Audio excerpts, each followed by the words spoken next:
حضرت ابن عباس رضی اللہ تعالیٰ عنہ سے روایت ہے کہ ایک صاحب نے عرض کیا، اے اللہ کے رسول، اس کی ماں وفات پا گئی ہے، تو کیا اس کو یہ بات نفع پہنچائے گی کہ میں اس کی طرف سے صدقہ خیرات کروں؟ قال نعم، کہا ہاں۔ قال فإن لی مخرفا، تو میرا ایک باغ ہے، مخرف باغ، اور مخراف میم کے کسرے کے ساتھ وہ ٹوکری جس میں پھل توڑ کر رکھتے ہیں، جمع کرتے ہیں، اور میں آپ کو گواہ بناتا ہوں کہ میں نے وہ باغ ان کی طرف سے صدقہ کر دیا۔ پڑھیے۔ باب ما جاء في وصية الحربي يسلم وليه ويلزمه أن ينفذها. وبه قال حدثنا العباس بن وليد بن مزيد قال أخبرني أبي قال حدثنا الأوزاعي قال حدثني حسان بن عطية عن عمرو بن شعيب عن أبيه عن جده أن العاص بن وائل أوصى أن يعتق عنه 100 رقبة، فاعتق ابنه هشام 50 رقبة، فأراد ابنه عمرو أن يعتق عنه 50 الباقية، فقال حتى أسأل رسول الله صلى الله عليه وسلم، فأتى النبي صلى الله عليه وسلم فقال يا رسول الله إن أبي أوصى بعتق 100 رقبة وإن هشاما أعتق عنه 50 وبقيت عليه 50 رقبة، أفأعتق عنه؟ فقال رسول الله صلى الله عليه وسلم لو كان مسلما فأعتقتم عنه أو تصدقتم عنه أو حججتم عنه، بلغه ذلك۔ باب ما جاء فی وصیۃ الحربی یسلم ولیہ ایلزمہ ان ینفذها، اس حدیث کا بیان جو اس حربی کی وصیت کے سلسلے میں آئی ہے، ولیہ جس کا وارث یسلم مسلمان ہو جائے، اس حربی کافر کی وصیت کے بیان میں جس کا وارث مسلمان ہو جائے، ایلزمہ ان ینفذها، تو کیا اس مسلمان وارث پر لازم ہے کہ اس وصیت کو پوری کرے؟ یہ ہے عنوان۔ جواب یہ ہے کہ لازم نہیں ہے، چنانچہ حدیث ہے کہ عاص ابن وائل جو کافر تھا، اس نے اپنے دونوں بیٹوں کو اس بات کی وصیت کی کہ اس کی طرف سے 100 غلام آزاد کیے جائیں، چنانچہ اس کے مرنے کے بعد اس کے ایک بیٹے ہشام نے 50 غلام آزاد کر دیے، فاراد ابنہ عمرو، تو ان کے دوسرے بیٹے عمرو ابن عاص نے ارادہ کیا اس کی طرف سے باقی 50 غلام آزاد کرنے کا، فقال، پھر سوچا کہ نہیں، یہاں تک کہ پوچھ لوں میں اللہ کے رسول صلی اللہ علیہ وسلم سے، سمجھے؟ یعنی فقال فی نفسہ لا اوتق حتی اسأل رسول اللہ صلی اللہ علیہ وسلم، اپنے دل میں انہوں نے کہا کہ میں نہیں آزاد کروں گا یہاں تک کہ اللہ کے رسول صلی اللہ علیہ وسلم سے پوچھ لوں۔ فأتى النبی صلی اللہ علیہ وسلم، چنانچہ نبی علیہ السلام کے پاس آئے، فقال یا رسول اللہ ان ابی اوصى بعتق 100 رقبۃ، میرے باپ نے وصیت کی تھی 100 غلام آزاد کرنے کی، وأن ہشاما اعتق عنہ 50، اور میرا بھائی ہشام آزاد کر چکا ہے اس کی طرف سے 50 غلام، وبقیت علیہ 50 رغبۃ، اور اس کے ذمے یعنی میرے ذمے 50 غلام باقی رہ گئے، افا اوتق عنہ، تو کیا میں اس کی طرف سے آزاد کروں؟ فقال رسول اللہ صلی اللہ علیہ وسلم، اللہ کے رسول صلی اللہ علیہ وسلم نے فرمایا، لو کان مسلما، اگر تمہارا باپ عاص ابن وائل مسلمان ہوتا، فآتقتم عنہ، اور تم اس کی طرف سے آزاد کرتے، او تصدقتم عنہ، یا اس کی طرف سے صدقہ خیرات کرتے، او حججتم عنہ، یا اس کی طرف سے تم حج کرتے، بالغہو ذالکا، تو اس کو یعنی ثواب ذالکا، تو اس کو اس کا ثواب پہنچتا۔ کیا مطلب؟ جب وہ مسلمان نہیں تھا تو بیکار ہے اس کی طرف سے آزاد کرنا یا صدقہ خیرات کرنا، کوئی فائدہ نہیں ہے۔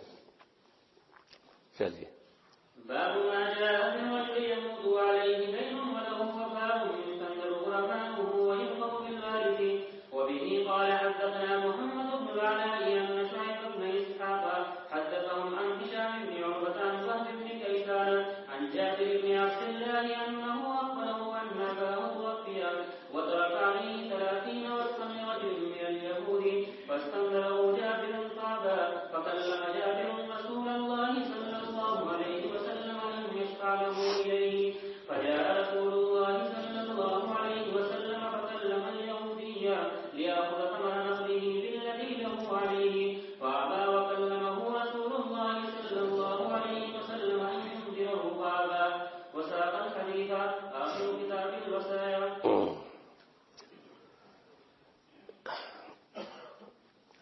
اس حدیث کا بیان جو آئی ہے اس شخص کے بارے میں جو مر جائے اس حال میں کہ اس کے اوپر قرضہ ہو اور اس کے پاس قرض کی ادائیگی کو پورا کرنے والا مال ہے، اور وَلَهُ وَفَاءٌ یعنی اس کے پاس اتنا مال ہے جو یفی بِأَدَاءِ الدَّین قرض ادا کرنے کے لیے کافی ہے۔ جملہ استفہامیہ ہے۔ یستنظر غرماؤہ، تو کیا اس کے قرض خواہوں سے مہلت مانگی جائے گی؟ وَيُرْفَقُ بِالْوَارِثِ، اور وارث کے ساتھ نرمی برتی جائے گی۔ عن جابر بن عبداللہ انہ اخبرہ، وہب ابن کیسان جابر ابن عبداللہ کے متعلق بیان کرتے ہیں کہ کنہوں نے جابر ابن عبداللہ نے ان کو بتلایا۔ کس کو بتلایا؟ وہب ابن کیسان کو، کہ ان کے والد کی وفات ہو گئی اور چھوڑ گئے اس کے اوپر ایک یہودی شخص کا 30 وسق قرضہ۔ وسق پیمانہ ہے، 60 سا کا ایک وسق ہوتا ہے، اور چھوڑ گئے اس کے ذمے ایک یہودی آدمی کا 30 وسق کھجوروں کا قرضہ۔ فاستنظرہ، تو اس یہودی سے مہلت مانگی حضرت جابر نے۔ فابا، اس نے انکار کر دیا۔ فکلمہ جابر رسول اللہ صلی اللہ علیہ وسلم، تو اس کے متعلق حضرت جابر نے اللہ کے رسول صلی اللہ علیہ وسلم سے بات کی کہ ان یشفع لہ الیہ، کہ آپ ان کے واسطے اس یہودی سے سفارش کر دیں۔ تو اللہ کے رسول صلی اللہ علیہ وسلم آئے اور یہودی سے بات کیا۔ لیأخذ ثمر نخلہ بالذی لہ علیہ، کہ لے وہ جابر کے کھجور کے درختوں کا پھل اپنے اس قرض کے بدلے میں جو جابر کے ذمے ہے۔ آپ نے یہودی سے بات کی کہ لے وہ جابر کے کھجور کے درختوں کا پھل اپنے اس قرض کے بدلے میں علیہ جو جابر پر ہے۔ فابا، اس نے انکار کر دیا۔ وکلمہ رسول اللہ صلی اللہ علیہ وسلم ان ینذرہ، اور اس سے اللہ کے رسول صلی اللہ علیہ وسلم نے بات کی کہ مہلت دے دے۔ فابا، تو انکار کر دیا۔ وساق الحدیث، اور راوی حدیث کو کھینچ لے گا کتاب الوصایا کے آخر تک۔ راوی نے آگے قصہ بیان کیا، یہاں اختصار ہے، سمجھے نا؟ آگے قصہ بخاری وغیرہ میں مذکور ہے تفصیل کے ساتھ۔ کہ جب وہ نہیں مانا تو آپ صلی اللہ علیہ وسلم نے حضرت جابر سے فرمایا کہ جا کر کے تم اپنے درختوں سے کھجوریں توڑو اور ہر قسم کی کھجوریں الگ الگ رکھو، خلط ملط نہ کرنا۔ تم اپنے باغ میں جا کر کے، دو باغ تھے حضرت جابر کے، ایک چھوٹا تھا اور ایک بڑا تھا، تو چھوٹے باغ کے لیے حکم دیا کہ اپنے اس باغ میں جاؤ اور ہر قسم کی کھجوریں توڑو، لیکن ہر قسم کی کھجوریں الگ الگ رکھو، خلط ملط نہ کرنا، اور جب ساری کھجوریں توڑ لو تو پھر مجھے خبر کرنا۔ چنانچہ انہوں نے جا کر یہی کیا، اور جب توڑ چکے کھجوریں تو آپ صلی اللہ علیہ وسلم کو اطلاع دی، تو آپ صلی اللہ علیہ وسلم باغ میں تشریف لے گئے اور ایک ڈھیری کے پاس بیٹھ گئے اور تمام قرض خواہوں کو بلوا لیا اور کہا ناپ ناپ کر سب کو دو۔ چنانچہ وہ آپ بیٹھے دعا کرتے رہے برکت کی، اور حضرت جابر سب کو ناپ ناپ کر کے کھجوریں دیتے رہے، یہاں تک کہ سب کا قرضہ ادا ہو گیا، اور حضرت جابر فرماتے پھر بھی ایسا لگ رہا تھا کہ کچھ خرچ ہی نہیں ہوا۔ پھر آپ صلی اللہ علیہ وسلم نے بتلایا کہ اس واقعے کی اطلاع ابو بکر اور عمر کو دے دو۔ چنانچہ انہوں نے جا کر اطلاع دی کہ ایسا ایسا ہوا، تو حضرت ابو بکر نے فرمایا کہ میں تو جب آپ تمہارے باغ کی طرف چلے تھے تبھی میں سمجھ گیا تھا کہ یہی ہوگا جب آپ خود جا رہے ہیں، سمجھے؟ تو یہ آپ کا معجزہ ہے۔ پڑھیے۔ بسم اللہ الرحمن الرحیم۔ اول کتاب الفرائض، باب ما جاء في تعلیم الفرائض، وبه قال حدثنا احمد بن عمرو بن السرح قال اخبرنا ابن وهب قال حدثني عبد الرحمن بن زياد عن عبد الرحمن بن رافع التنوخي عن عبد الله بن عمرو بن العاص ان رسول الله صلى الله عليه وسلم قال العلم ثلاثة وما سوى ذلك فهو فضل، آية محكمة أو سنة قائمة أو فريضة عاجلة۔ اول کتاب الفرائض، کتاب الوصایا کے بعد کتاب الفرائض، وصیت اور علم الفرائض کے درمیان مناسبت ظاہر ہے،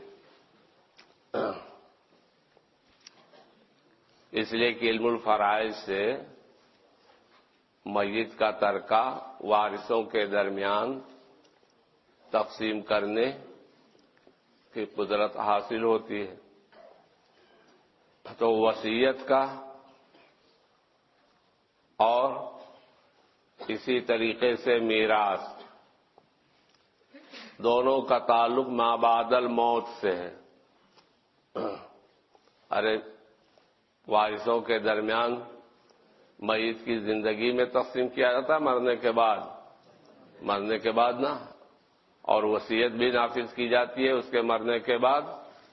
فرق اتنا ہے کہ وصیت کے اندر مرنے والے کے قول کا دخل ہے، یعنی وہ اپنی زندگی میں کہہ گیا تھا کہ میرے مرنے کے بعد میرے ترکہ میں سے اتنا یا فلاں چیز فلاں کو دے دینا، اور وراثت کے اندر میت کے قول کا کوئی دخل نہیں ہے،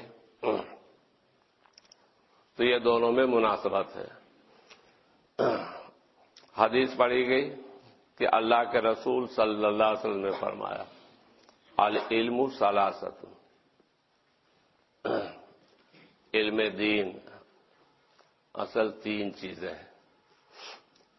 دیکھیے اصولی طور پر علم دین کے دو حصے ہیں، ایک تو وہ جو مبادی کہلاتے ہیں جن پر قرآن حدیث اور فقہ کا سمجھنا موقوف ہے، جیسے علم نحو ہے، علم صرف وغیرہ ہے، بلاغت ہے، اور دوسرے مقاصد کہلاتے ہیں، وہ کیا ہیں؟ وہی کتاب سنت اور فقہ، جو اعمال، عقائد، اعمال اور اخلاق سب کو شامل ہے۔ تو اصل علم دین تین ہے، وما سوا ذالک فہو فضل، اور جو اس کے علاوہ علوم ہیں وہ دین سے زائد چیز ہے۔ کیا ہے 3 چیزیں؟ آیت محکمت، محکم آیات۔ یہاں آیت محکمہ سے مراد کتاب اللہ ہے، لیکن کتاب اللہ کے اندر اصل کون ہے؟ محکم، واضح المراد آیتیں جن میں تعویل کی کوئی گنجائش نہیں ہے، اسی وجہ سے ان کو ہن ام الکتاب کہا گیا ہے نا۔ دوسرے او سنت قائمت، ثابت سنت، ثابت سنت۔ ثابت سنت کون ہے؟ یعنی جس کی سند نبی علیہ السلام تک پہنچتی ہو، اس میں کوئی شبہ نہ ہو۔ او فریضۃ عادلۃ، یا فریضہ عادلہ۔ فریضہ عادلہ سے مراد کیا ہے؟ اس سے اشارہ ہے اجماع اور قیاس کی طرف۔ فریضہ کہنے کی وجہ کیا ہے؟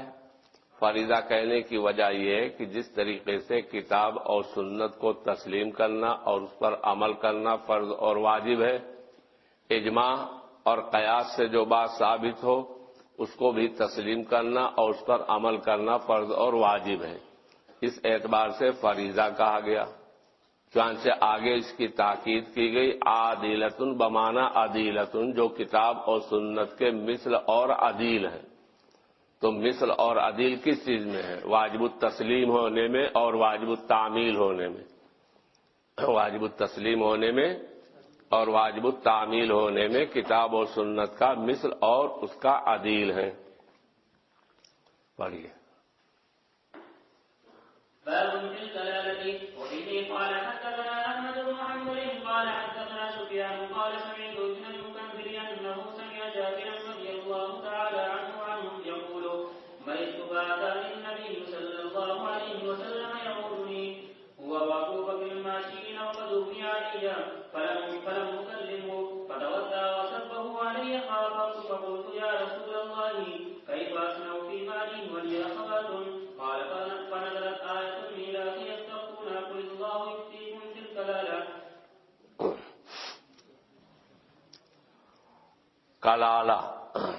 کلالہ کے بارے میں اقوال بہت سے ہیں۔ کلالہ کے بارے میں اقوال بہت سے ہیں۔ پہلے امتحان داخلہ تقریری ہوتا تھا، سمجھ گئے نا؟ اس کے بعد جب یہ تحریری امتحان ہونے لگا، کاپیاں جانچتے تھے ہم لوگ تو عجیب عجیب عمل ہمام میادو کا فما اعدادو کا، جب گدھا حمام میں ہلنے آ رہا تھا، یہ ترجمہ ہے اس کا۔ بیضاوی کے پرچے میں یوم الدین، الجزا، یہ تفسیر سمجھے۔ وَمِنْهُ کما تدینو تدانو، اسی دین بمانا جزا سے مشتق ہے۔ کما تدینو تدانو، جیسا تم کرو گے تدانو یعنی تجزا، بدلہ دیے جاؤ گے، جیسی کرنی ویسی بھرنی۔ آگے وہ بیت الحماسہ، فدناہم کما دانو، فدناہم کما دانو، دناہم یعنی جزیناہم، ہم نے ان کو بدلہ دیا۔ یہ سب دین بمانا جزا ہونے کے سب نظیریں پیش ہیں۔ تو اب وہاں بھی لکھا اس نے وَمِنْهُ بیت الحماسہ، کیا کہ حماسہ کے گھر میں گدھا ہلنے آ رہا تھا۔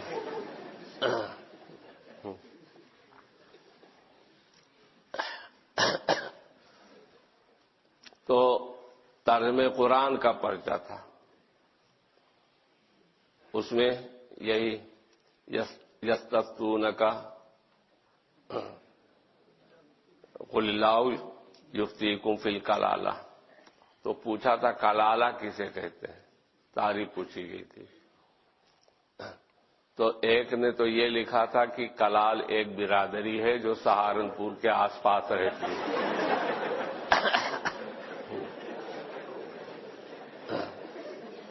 بعد میں مجھے معلوم ہے کہ بات صحیح ہے اس کی کہ یہاں کلال نام کی برادری ہے، ہاں، لیکن یہاں کلالہ کی تفسیر کی۔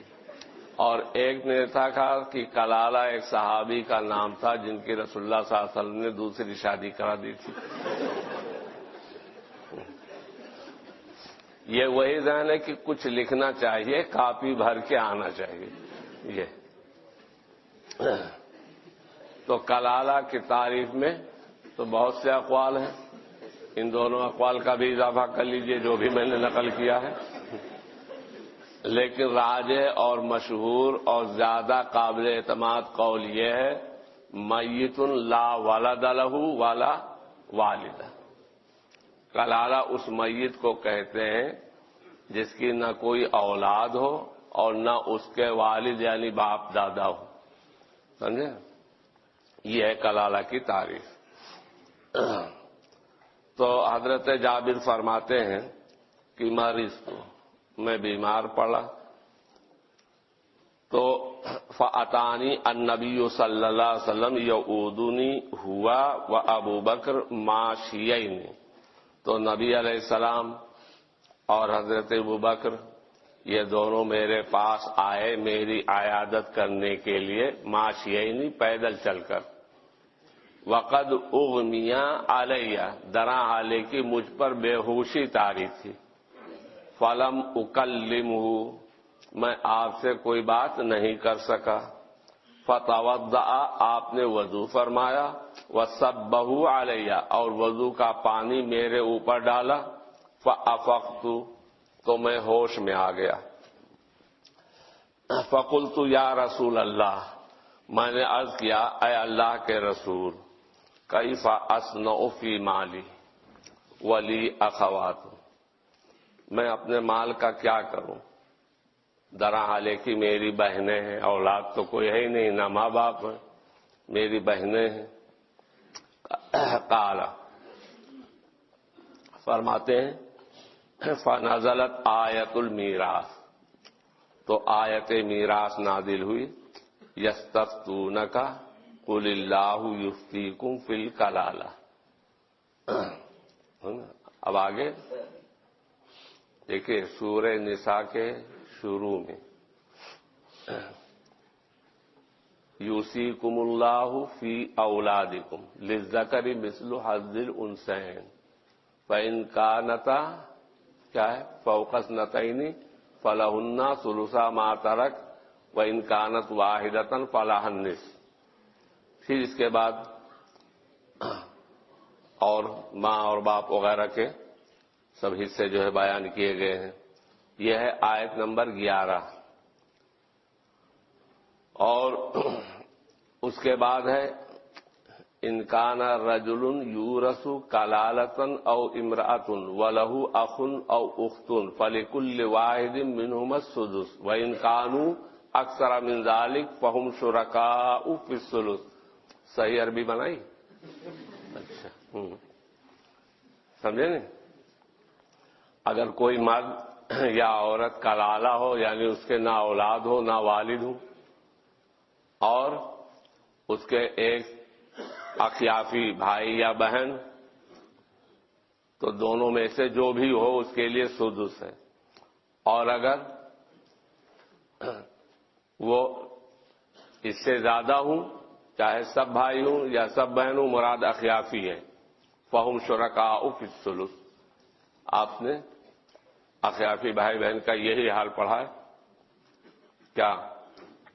ایک تو محرومی کی حالت، اگر میت کی اولاد یا باپ دادا میں سے کوئی ہو تو محروم، اگر اولاد اور باپ دادا میں سے کوئی نہیں اور اخیافی صرف ایک ہے، چاہے بھائی ہو چاہے بہن ہو، تو اس کے لیے سدس۔ نمبر 3 اولاد اور ماں باپ میں سے کوئی نہیں اور اخیافی 2 یا 2 سے بھی زائد ہیں، تو فہم شرکاء فی الثلث، مجموعی طور پر ان کے لیے ثلث ہے، وہ اس آیت میں بیان کیا گیا۔ تو آیت نمبر 11 اور آیت نمبر 12 اس میں اکثر اصحاب الفروض کے احوال آ گئے ہیں۔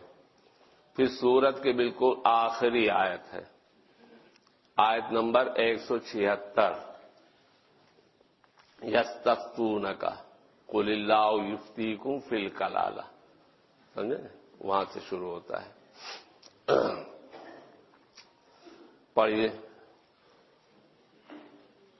باب من كان ليس له ولد وله أخوات وبه قال حدثنا عثمان بن أبي شيبة قال حدثنا كثير بن هشام قال حدثنا هشام يعني الدستوائي عن أبي الزبير عن جابر رضي الله تعالى عنه وعنهم قال اشتكيت وعندي 7 أخوات فدخل علي رسول الله صلى الله عليه وسلم فنفخ في وجهي فقلت يا رسول الله ألا أوصي لأخواتي بالثلثين؟ قال أحسن. قلت أستطرق؟ قال أحسن. ثم خرج وتركني فقال يا جابر لا أراك ميتا وشهد هذا وإن الله قد أنزل فبين الذي لأخواتك فجعل لهن الثلثين. قال وكان جابر يقول أنزلت في هذه الآية يستفتون قل الله يفتيكم في الكلالة. حضرت جابر فرماتے ہیں اشتکیت، میں سخت بیمار ہوا، وعندی 7 اخوات، اور میری 7 بہنیں تھیں. سمجھے؟ فدخل علی رسول اللہ صلی اللہ علیہ وسلم، میرے پاس آئے اللہ کے رسول صلی اللہ علیہ وسلم، یعنی عیادت کے لیے. فنفخ فی وجہی، میرے منہ پر پھونک ماری. فافقت، میں ہوش میں آ گیا. فقلت یا رسول اللہ، میں نے عرض کیا اللہ کے رسول، آپ جانتے ہیں میرے اولاد تو ہے نہیں اور والد وغیرہ بھی نہیں ہے. الا اوصی لاخواتی بالثلثین، کیا میں اپنی بہنوں کے لیے 2 ثلث کی وصیت نہ کر دوں؟ یہاں اخوات سے عینی اور اللاتی مراد ہے. اخوات سے عینی اور اللاتی بہنیں مراد ہیں. آپ نے دونوں کے احوال پڑھے، عینی اور اللاتی کے احوال میں. پہلے نمبر پر کہ اگر میت کی مذکر نسل بیٹا پوتا وغیرہ ہو یا میت کا باپ موجود ہو. اسی طرح امام ابو حنیفہ رحمۃ اللہ علیہ کے نزدیک بجائے باپ کے دادا موجود ہو تو ہر طرح کے بھائی بہن محروم ہوتے ہیں. دوسرے نمبر پر بیٹا پوتا باپ دادا میں سے کوئی نہیں ہے اور عینی بہن ایک ہے یا اللاتی بہن صرف ایک ہے تو اس کے لیے نصف ہے. نہیں، دوسرے نمبر پر یہ کہ بیٹا پوتا باپ دادا میں سے کوئی نہیں ہے لیکن اگر عینی بہن ہے تو عینی بھائی موجود ہے یا اللاتی بہن ہے تو اللاتی بھائی موجود ہے. تو یہ دونوں جو ہے اپنے بھائی کی وجہ سے اسباب بالغیر بن جائیں گی. اور اگر بیٹا پوتا باپ دادا میں سے کوئی نہیں ہے، کوئی بھائی بھی نہیں ہے، البتہ میت کی بیٹی یا پوتی موجود ہے تو عینی بہن ہو چاہے اللاتی بہن ہو یہ اسباب مع الغیر ہوگی. مع الغیر کا مطلب کیا؟ اگر بچے گا تو پائے گی ورنہ خالی ہاتھ گھر جائے گی. ہاں. اب سنیے، تو انہوں نے کہا کیا میں اپنی بہنوں کے لیے 2 ثلث کی وصیت نہ کر دوں؟ اور یہ بھی آپ کو معلوم ہے کہ جیسے آپ نے پڑھا کہ بنات ایک جنس ہے جس میں میت کی بیٹیاں اور پوتیاں سب داخل ہیں. البتہ استحقاق میں بیٹیاں مقدم ہیں. چنانچہ اگر بیٹی ایک ہی ہے تو وہ آدھا لے لے گی. مجموعی طور پر اس خاندان کے لیے 2 ثلث رکھا گیا نا، تو اگر بیٹی ایک ہی ہے تو وہ نصف لے لے گی. اب پوتی کو سدس دیا جائے گا. پوتی چاہے 1 ہو چاہے 10 ہو، وہ سدس ان کو دے دیا جائے گا تاکہ بیٹی کا نصف اور پوتی کا سدس مل کر کے 2 ثلث ہو جائے. 12 کا نصف 6 اور 12 کا سدس 2، 6 اور 2 8، 12 کا 2 ثلث ہو گیا نہیں ہو گیا؟ یہ اسی طریقے سے عینی اور اللاتی بہنیں یہ ایک جنس ہے، ایک خاندان ہے. مجموعی طور پر ان کے لیے ثلثان ہے، اس سے زیادہ نہیں۔ البتہ آئینی بہنیں وہ استحقاق میں مقدم ہے، چنانچہ اگر آئینی بہن ایک ہی ہے تو وہ اپنا مقررہ حصہ نصف لے لے گی۔ اب 2 ثلث پورا ہونے میں سدس بچ رہا ہے، وہ اللاتی کو مل جائے گا۔ تو میں نے کہا کہ اللہ کے رسول، کیا میں اپنی بہنوں کے لیے 2 ثلث کی وصیت نہ کر دوں؟ 2 ثلث کتنا ہوتا ہے؟ روپے میں 67 پیسہ، روپے میں 1 ثلث 33 یا 99 33 پیسہ، کچھ 1 ثلث بڑھا ہوا، اور 2 ثلث کتنا ہو جائے گا؟ 66.5 یا 67 پیسہ۔ قال احسن، آپ نے فرمایا کہ بہنوں کے ساتھ احسان کرو۔ اچھا، قلت، تو میں نے کہا الشطر، آدھے کی وصیت کر دوں، یعنی روپے میں 50 پیسے کی؟ بہت بڑا احسان ہوا نا؟ ہاں سوچو، پہلے کتنا کہا تھا؟ پوچھا تھا کہ 2 ثلث کی وصیت کر دوں، یعنی روپے میں 66-67 پیسے کی، تو آپ نے کہا بہنوں کے ساتھ احسان کرو۔ کہا اچھا ٹھیک ہے، تو آدھے کی کر دوں، روپے میں 50 پیسہ۔ یہ احسان ہوا یا نقصان ہوا؟ ہاں۔ قال احسن، آپ نے کہا کہ احسان کرو۔ فرماتے ہیں ثم خرجا، پھر آپ گھر سے باہر نکلے، وترکنی، مجھے چھوڑا۔ فقال یا جابر، اور فرمایا اے جابر، تم بالکل زندگی سے نا امید لگتے ہو۔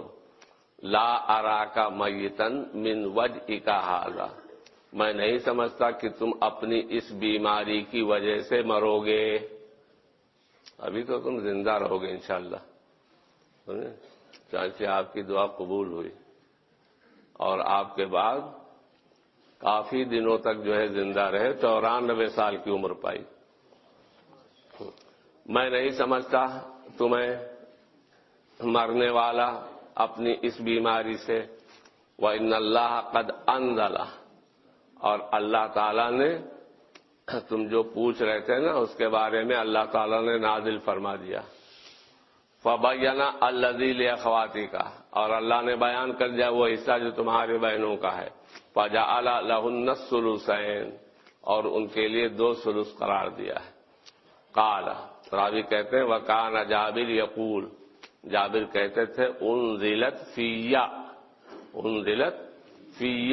هذه الآیت، میرے بارے میں نازل ہوئی آیت، یستفتونک قل اللہ یفتیکم فی الکلالہ۔ آگے جو ہے آیت میں تفصیل ہے۔ اب ایک بات یہ غور کرنے کی ہے، جابر نے کیا پوچھا تھا؟ الا اوصی لاخواتی بالثلثین، کیا میں اپنی بہنوں کے لیے 2 ثلث کی وصیت نہ کر دوں؟ یہ سوال ان کا صحیح تھا۔ بہنیں تو وارث ہیں نا، ہاں؟ اور آپ کا ارشاد ہے لا وصیت لوارث، کسی وارث کے لیے وصیت نہیں جائز ہے۔ پھر یہاں وصیت پوچھ رہے ہیں اور آپ نکیر بھی نہیں کر رہے، دوسری بات یہ کہ جب 2 ثلث کی وصیت کے بارے میں پوچھا تو آپ نے فرمایا کہ بہنوں کے ساتھ احسان کرو، تو آپ کی بات مان کر کے اچھا آدھی کی کر دوں، تو یہ وہ احسان ہے یا نقصان ہے؟ یہ تو نقصان کی بات ہے۔ اعتراض آ رہا ہے سمجھ میں نا؟ پہلی بات یہ کہ بہنیں تو وارث ہیں، اصحاب الفروض میں سے ہیں، اور آپ نے یہ فرمایا کہ لا وصیت لوارث، کسی وارث کے لیے وصیت کرنی درست نہیں ہے، پھر کیسے بہنوں کے لیے وصیت کی بات کر رہے ہیں؟ دوسری بات یہ کہ جب آپ نے 2 ثلث، جب حضرت جابر نے 2 ثلث کی وصیت کرنے کی اجازت مانگی اور آپ نے فرمایا کہ بہنوں کے ساتھ احسان کرو، تو آپ کے ارشاد کے جواب میں کیا کہا انہوں نے کہ اچھا آدھے کی کر دوں؟ تو یہ آدھے 2/3 سے گھٹ کر آدھے پر آ جانا یہ احسان ہے بہنوں کے ساتھ یا نقصان ہے بہنوں کا؟ یہ تو نقصان کی بات ہوئی. یہ دونوں اعتراض ہیں. جواب، یہ وصیت کے باب میں لام موسیٰ لہو پر داخل ہوتا ہے، جیسے اوصا زید لعمر بمئۃ روبیۃ، وصیت کی زید نے عمر کے لیے 100 روپے کی کہ میرے مرنے کے بعد ان کو 100 روپیہ دے دینا.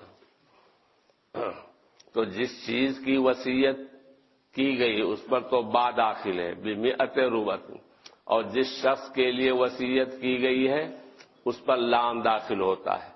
سمجھے؟ یعنی اس کو کیا کہتے ہیں؟ موسیٰ لہو. موسیٰ لہو. تو ویسے تو وصیت کے باب میں لام داخل ہوتا ہے موسیٰ لہو پر، چنانچہ یہاں یہی سمجھا گیا کیا نہ وصیت کر دوں میں 2/3 کی اپنی بہنوں کے لیے، لیکن یہ نہیں. یہاں یہ لام جو وصیت کا صلہ نہیں ہے، بلکہ یہ لام تعجیل، لام اجلیت کہلاتا ہے. اور مطلب کیا ہوا؟ کیا اپنی بہنیں موجود ہونے کی وجہ سے، کیا اپنی بہنوں کی موجود ہونے کی وجہ سے میں فقراء وغیرہ کے لیے 2/3 کی وصیت نہ کر دوں؟ اگر بہنیں نہ ہوتی تب تو میں سارا مال فقراء کو دے دیتا، لیکن چونکہ میری بہنیں موجود ہیں تو کیا بہنوں کے موجود ہونے کی وجہ سے میں بجائے سارا مال فقراء کو دینے کے 2/3 کی وصیت نہ کر دوں فقراء کے لیے؟ سمجھے؟ تو یہ بہن کے لیے وصیت کی بات نہیں پوچھ رہے. بہنوں کے لیے وصیت. اب آپ کا ارشاد سمجھ میں آیا ہے نا کہ آپ نے فرمایا بھائی بہنوں کے ساتھ ایسا، جب دوسروں کے لیے 2/3 کی وصیت کر جاؤ گے اور 7 بہنیں ہیں، 1/3 کے اندر وہ رہ جائیں گی، سمٹ کر کے بہنوں کے ساتھ احسان کرو. اب انہوں نے کہا تو پھر آدھے کی وصیت کر دوں. کس کے لیے؟ یعنی فقراء وغیرہ کے لیے، تو آدھا بہنوں کو مل جائے گا. آپ نے فرمایا آسن، بہنوں کے ساتھ احسان کرو. پھر اس کے بعد آپ نے کچھ نہیں کہا، یہاں تک بتایا چلو بھائی آیت نازل ہوگی بہنوں کا 2 حصہ ہے، اب باقی جو بہنوں کا 2/3 ہے، اب باقی جو 1/3 ہے وہ چاہے جس کے لیے وصیت کرنا چاہو کر دو. دوسری بات یہ ہے کہ حضرت جابر جو ہے یہ کلالہ کہاں تھے بھائی؟ ان کے تو کافی اولاد تھی. کلالہ کسے کہتے ہیں؟ میت لا ولد لہ ولا والدہ. اس میت کو کہتے ہیں جس کی نہ اولاد ہو اور نہ والد یعنی باپ دادا ہو. تو حضرت جابر کے تو باپ دادا اس وقت نہیں تھے، یہ نہیں کہ باپ تھے ہی نہیں آدم کی طرح، مطلب اس وقت نہیں تھے، لیکن اولاد تو تھی کافی. اس کا جواب یہ ہے کہ یہ جس وقت انہوں نے آپ صلی اللہ علیہ وسلم سے پوچھا تھا، سمجھے نا، اس وقت ان کے کوئی اولاد نہیں تھی اور وہ زندگی سے بھی مایوس تھے. لیکن آپ نے یہ فرمایا کہ مجھے نہیں لگتا کہ تم اس بیماری میں مرو گے، تم تو بہت دنوں زندہ رہو گے. چنانچہ اس واقعے کے بعد واقعی وہ صحت یاب ہوئے اور صحت یاب ہو کر کے پھر شادی کی اور اس شادی سے پھر اولاد پیدا ہوئی. تو جس وقت پوچھا تو اس وقت تو کلالہ ہی تھے، اس وقت تو کلالہ ہی تھے. چلیے پڑھو. ارے ایک حدیث اور پڑھ لو باپ پورا ہو جائے.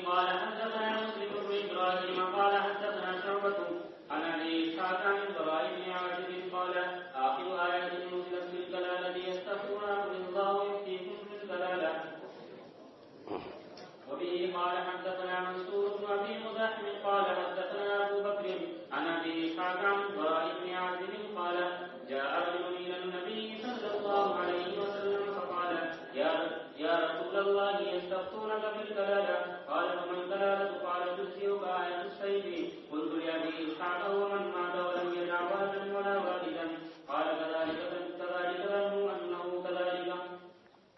میں نے بتایا تھا کہ سورہ نساء کے شروع میں آیت نمبر 12 میں کلالہ کا ذکر ہے. ان کان رجل یورث کلالۃ او امرأۃ ولہ اخ او اخت. سمجھے؟ وہ آیت سردی کے موسم میں نازل ہوئی تھی.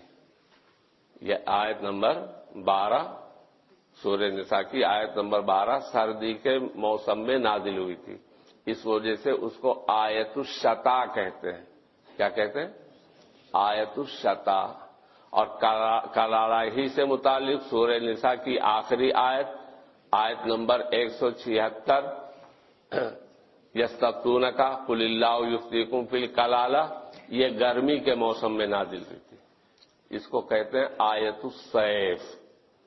آیت الشتا میں تھوڑا سا اجمال اور ابہام ہے، اور آیت الصیف میں تفصیل اور وضاحت ہے. اب پڑھیے.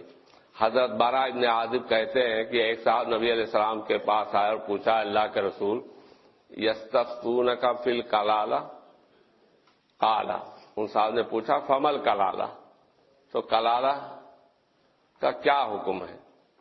قال، آپ نے فرمایا تجزئک آیت السیف، تمہارے لیے کافی ہے آیت السیف، یعنی سورہ نساء کے آخر میں جو ہے یستفتونک قل اللہ یفتیکم فی الکلالہ، تم اسے پڑھ لو، اس میں تفصیل اور وضاحت کے ساتھ معلوم ہو جائے گا.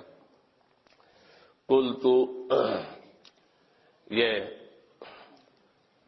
شعبہ کہتے ہیں، نہیں، یہ ابو بکر کہتے ہیں کہ میں نے اپنے شیخ ابو اسحاق سے کہا کہ ہوا من ماتا، کلالہ وہ شخص ہے جو مر جائے اس حال میں کہ لم یدا ولدن ولا والدن، نہ اولاد چھوڑی ہو نہ والد چھوڑا ہو. قال، تو ابو اسحاق نے کہا قضا کا ظنوا انہ کذالک، ہاں لوگ گمان کرتے ہیں کہ ایسا ہی ہے. کیا کہ کلالہ اسی کو کہتے ہیں کہ جس کی نہ اولاد ہو اور نہ والد ہو.